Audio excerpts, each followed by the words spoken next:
Mom left me only a dog, but the dog had the key to a safety deposit box. That's what I told myself when I sat there staring at Max, a scruffy old mutt who looked like he'd been through more of life's hard knocks than I had. The three of us, me, Max, and the crushing weight of a family legacy that felt more like a joke than a blessing. It all started the day we gathered at Mom's house, the place now eerily quiet and full of memories.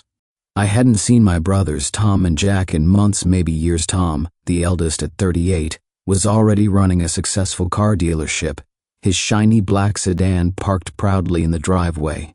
Jack, 35, had his own luxury apartment downtown, a fact he never missed a chance to brag about. And me? I lived in a cramped apartment with a cluttered bookshelf and a broken coffee maker that refused to die. I was 32, working a steady but uninspiring job, and, well, Mom's will made it painfully clear where she thought I stood in the pecking order. The lawyer read the will with that usual solemnity, as if the words on the page held the power to heal or destroy. Tom was awarded Mom's beloved car, a classic Mustang that she'd polished herself every Sunday for years. Jack received her condo in the city, a sleek place with floor-to-ceiling windows and a view that cost more than my entire apartment. And me? I got Max, the dog. The room went quiet for a moment. Max wagged his tail, oblivious to the tension. I looked at my brothers and saw the smirks that told me everything I needed to know. "Wow, Henry," Tom said, the amusement barely concealed. "Guess Mom figured you'd do better with a pet than with a car." Jack chuckled. "Maybe she thought you'd lose the keys anyway." Their jokes were harmless, but the sting was real. I forced a smile, scratched behind Max's ears, and tried to swallow the lump in my throat. It wasn't just the dog, it was what the dog represented. The message. Mom had been clear in life that she wanted to treat us all fairly, but this felt like a punishment, or maybe an afterthought. "Don't take it so hard, Henry," Jack said, leaning in with faux sympathy. "Max is a good dog, better than an old Mustang that'll just gather dust in your apartment." I wanted to say something clever, maybe even bite back, but the words got caught somewhere between disappointment and disbelief. Walking back to my apartment later that day, Max trotting faithfully beside me, I kept turning it over in my head. Mom's choices, my brother's smug faces, the empty feeling that something was missing. Sure, Max was loyal, and yeah, I'd always loved dogs. But was this really it? Was this my legacy? As I fumbled with the leash, Max suddenly stopped, looked up at me with those wise eyes, and barked softly. It was as if he knew something I didn't, some secret he was guarding. I shook my head and laughed dryly. "Yeah, right, Max. You and your secrets." But deep down, a tiny spark of curiosity flickered. Maybe this dog wasn't just a consolation prize after all. Maybe Mom had left me something bigger, something I just hadn't figured out yet. The first night back in my apartment with Max felt strange. The quiet hum of the city outside was the same as always, but inside, something had shifted. The space that once felt empty was now filled with the soft sounds of paws on hardwood floors and the occasional sniff or sigh from my new, unexpected roommate. Max was an old dog, no doubt about it. His fur was peppered with gray, and his eyes carried a sadness that seemed almost human. But there was something else in those eyes, a sharpness, a kind of knowing that caught me off guard more than once. I sat on the couch, Max curled up at my feet. I ran my hand slowly over his coarse fur, trying to make sense of the mix of emotions swirling inside me. Disappointment still lingered, but beneath it, curiosity was growing. Maybe this wasn't just about a dog. The next morning, I took Max for a walk in the park nearby, the leash clutched loosely in my hand. Max moved with a surprising energy for his age, sniffing at every tree and bush, as if following some invisible trail only he could sense. As we passed a bench, Max suddenly stopped, his ears perked up, and he stared fixedly at something on the ground. I looked down to see a small shiny object partially buried in the dirt. Kneeling, I picked it up, a tiny metal medallion, old and worn, with intricate engravings I couldn't decipher. That's when I noticed something else. Attached to Max's collar, hidden beneath the thick fur, was a small key. Not just any key, a delicate, antique-looking thing, no bigger than my thumb. I brought Max inside, sat down at the kitchen table, and examined the medallion and key side by side. Then, tucked under the collar was a folded piece of paper, yellowed with age. I unfolded it carefully. It was a note from Mom. The handwriting was unmistakable, her neat, careful script, like she'd written it with purpose. Henry, if you're reading this, then Max is already by your side. He's more than a friend. He's the guardian of what I left behind. This key unlocks a safety deposit box at First National Bank. The box contains what I couldn't leave in plain sight. It's a puzzle, a game of sorts. But if you follow the clues, you'll find what's truly mine to give. Trust Max. Trust yourself. Love, Mom. I sat back, heart pounding. The disappointment I'd felt earlier was melting away, replaced by a strange thrill. My mother had never been one for puzzles or riddles, at least not openly. This was new. I looked down at Max, who met my gaze with those deep, knowing eyes. Was it really possible that this dog was the key to something bigger? Something that might change everything? Before I could dive deeper into my thoughts, my phone rang. The screen flashed Jack. I hesitated, then answered. "Hey Jack," I said cautiously. On the other end, his voice was loud and mocking. "So how's life with Max? You two planning any big adventures, detective?" I sighed. "Very funny. Come on, Henry. You really think that Mutt is going to lead you to treasure? Mom's just messing with you." "Maybe," I said, "but I'm going to find out." Jack laughed again, but I heard a flicker of uncertainty behind the teasing. When I hung up, I felt a new sense of purpose. Max wasn't just a dog, and this wasn't just an inheritance. It was a challenge, and I was ready to take it on. The next morning, with Max curled up on the couch beside me, I pulled on my jacket and stared at the tiny key and Mom's notes spread out on the kitchen table.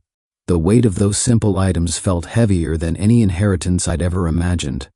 First National Bank wasn't far, just a few blocks down the street.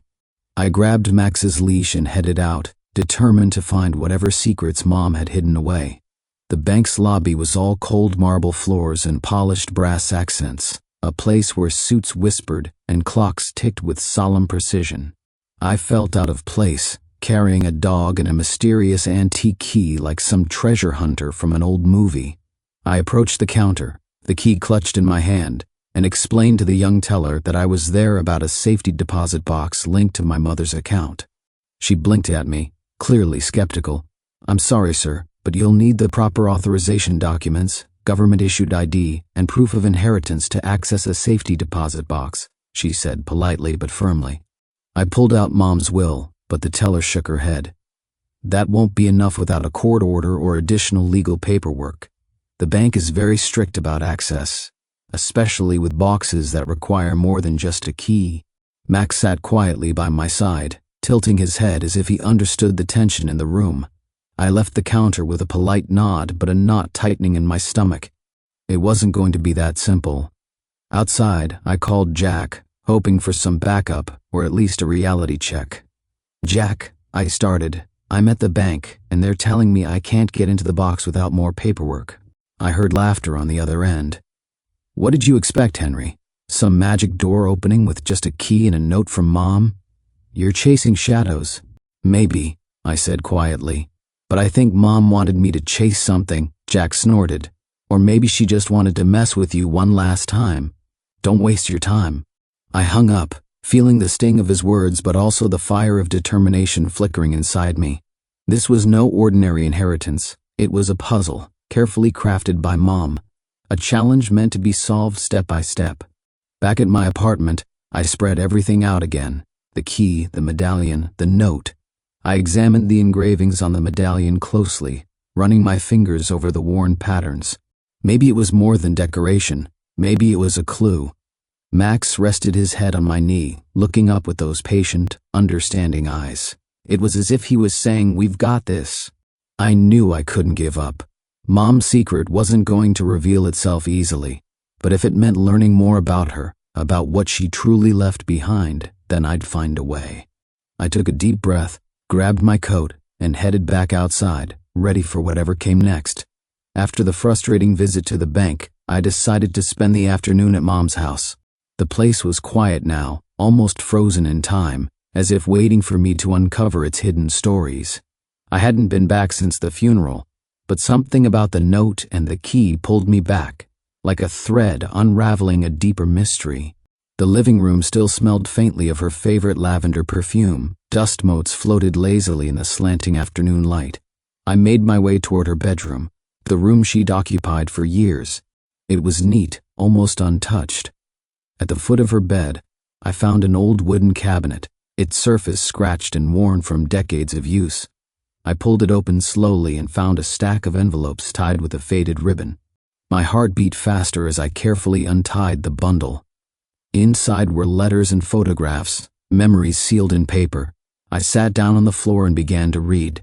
The letters were from Mom to someone she never mentioned out loud.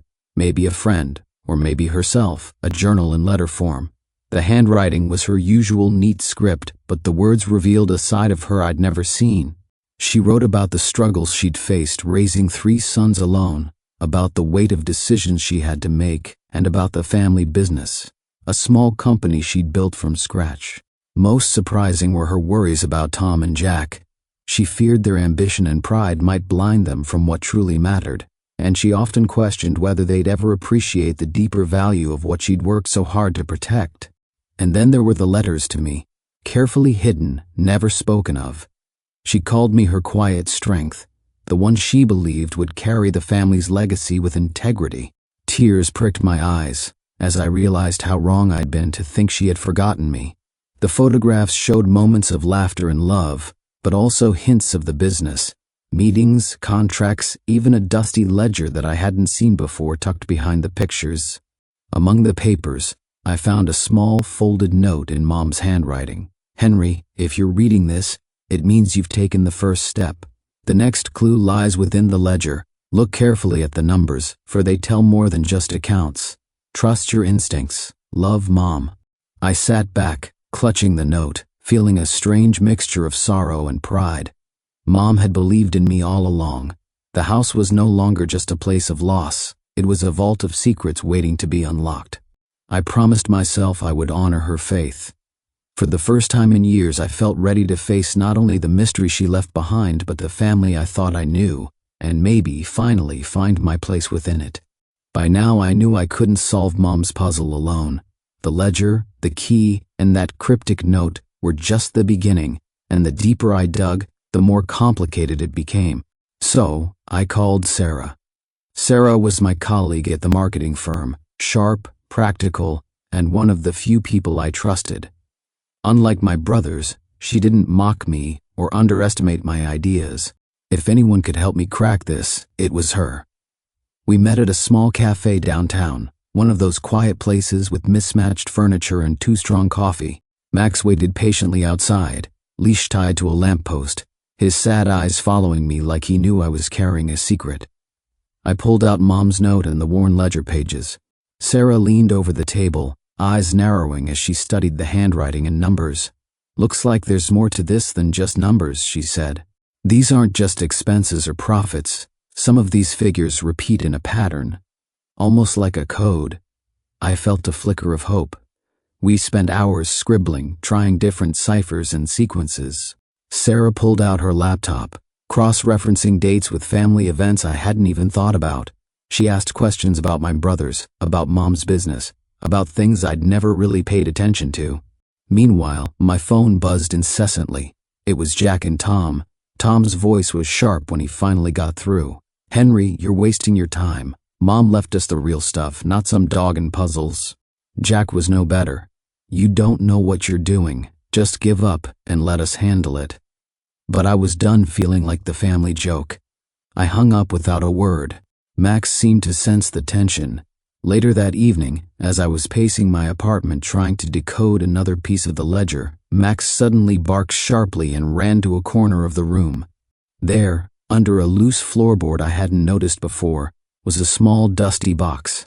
My heart raced as I pried it open. Inside was another key, heavier, older, and a folded letter in Mom's handwriting. "To my sons, only together can you unlock what I have hidden. Henry, this key is yours. Use it wisely." I stared at the letter, feeling the weight of her words. Sarah's voice came softly through a text. "Henry, This changes everything. You're on the right track." For the first time, I felt like I wasn't just chasing shadows or competing with my brothers. I was part of something bigger. The next day, Tom showed up at my apartment, his face a mix of frustration and something else, maybe fear. "We need to talk," he said, barely hiding his nervousness. I nodded slowly. Standing my ground wasn't easy, but I realized this inheritance was about more than money or property.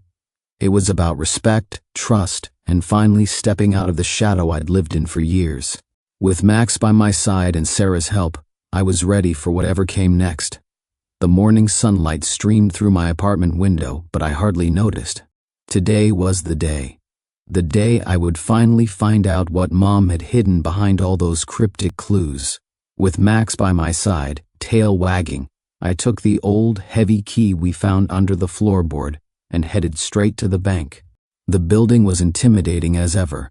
Marble floors, polished wood desks, and the quiet hum of serious business all around. The same bank that had turned me away before now felt different, like the setting for a final act.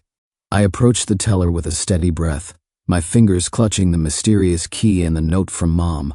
After a brief check, she nodded and led me through a side door to a small room where the safety deposit boxes were kept. There it was, the box labeled with my mother's account number. The key fit perfectly. With a click, the lock opened. Inside, I found a thick envelope, several folders of documents, and a leather-bound notebook. My heart pounded. I pulled out the documents first. They were certificates of ownership, a significant share in the family company Mom had worked so hard to build. Along with the certificates was a letter in her familiar handwriting. "Henry, you may have thought I overlooked you when I left you only Max and a key, but I knew that you were the one who would cherish integrity over wealth and patience over haste. Your brothers inherited things they desired, a car, an apartment, but the true legacy is this, a stake in our family's future. I trust you will honor it and help steer it with the heart it deserves. Remember, sometimes the greatest gifts come wrapped in unexpected ways, with love." "Mom." I let out a breath I didn't know I was holding. Outside the bank, my phone buzzed repeatedly. Tom and Jack. Their voices were tense and shaky when I finally answered. "Henry, we didn't realize," Tom said quietly. Jack's tone was apologetic but strained. "We were wrong to mock you. This changes everything." I felt a rush of ironic satisfaction. "All those jokes," I said quietly, "and it turns out the dog was holding the key, literally." Max barked happily, as if understanding the moment. For the first time, I wasn't the overlooked brother. I was the one who held the real legacy. As I walked out of the bank, documents in hand and Max at my side, I felt a strange new confidence. The kind that comes not just from inheritance, but from finally being seen. And maybe, just maybe, from finally seeing myself. Taking over the family business wasn't something I had ever imagined for myself. Yet here I was, standing in the very office that Mom had built from scratch, feeling the weight of her legacy on my shoulders, and the surprising strength that came with it. Max lay quietly by my feet, his eyes calm but alert, a constant reminder of the journey we'd taken together. The same dog who once seemed like a mere consolation prize had become my steadfast companion, a symbol of loyalty and trust in a world that had often felt uncertain. Tom and Jack had been surprisingly cooperative lately. Our relationship was far from perfect, but for the first time in years, there was genuine respect in their voices when we talked. "Henry," Tom said during one of our meetings, "I admit I underestimated you. Mom made her choice for a reason." Jack nodded. "We're lucky to have you leading now. We want to help, really help." It wasn't easy to shift from rivalry to partnership, but I was ready. Ready to prove that integrity and patience could win where ambition sometimes faltered. Sarah stopped by the office one afternoon, a supportive smile on her face. "You've come a long way," she said. "Mom would be proud." I thought about Mom a lot these days, how she had seen something in me that even I hadn't recognized, how she had trusted me with the true heart of her legacy. It wasn't just about money or property, it was about responsibility, about family. As I looked out the window, Max resting his head on my knee, I realized this was more than a new chapter in business. It was a new chapter in life. And this time, I was ready to write it on my own terms.